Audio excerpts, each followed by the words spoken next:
New drama this morning in the fight to save the old Fairfield Lake State Park between Dallas and Houston. State officials confirmed they are investigating the reported bulldozing of parkland now owned by a Dallas developer.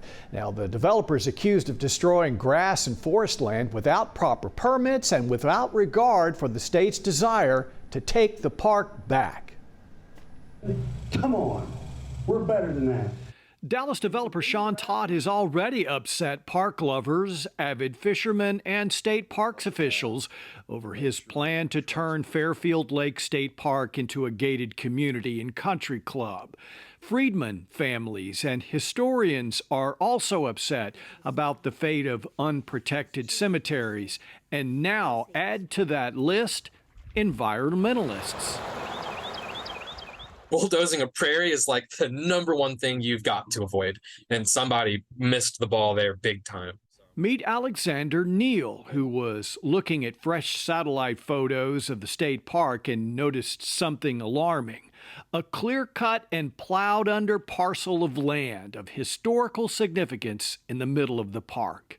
And what I believe we've seen with the aerial imagery is probably about 4 to 5 acres at least of a prairie that's been completely bulldozed, and some woodlands that were along that prairie over there. A plot of land that once contained unblemished and endangered native prairie grass in the middle of a rare post oak savanna. State law requires landowners to file a construction notice of intent, creating a plan for controlling stormwater runoff. According to Neal, it was never done. Spectrum News was the first to report that demolition of parkland had already begun 3 months ago. The developer said any clear-cutting being done was little more than just routine brush maintenance.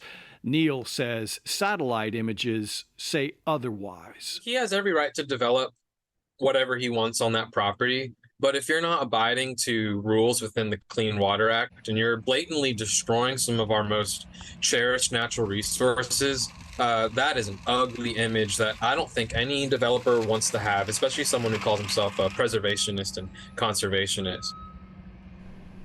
Todd Investments denies all the allegations. We'll have more in the next hour. Thanks for watching our YouTube channel. For more refreshing stories about your community, click the subscribe button over here.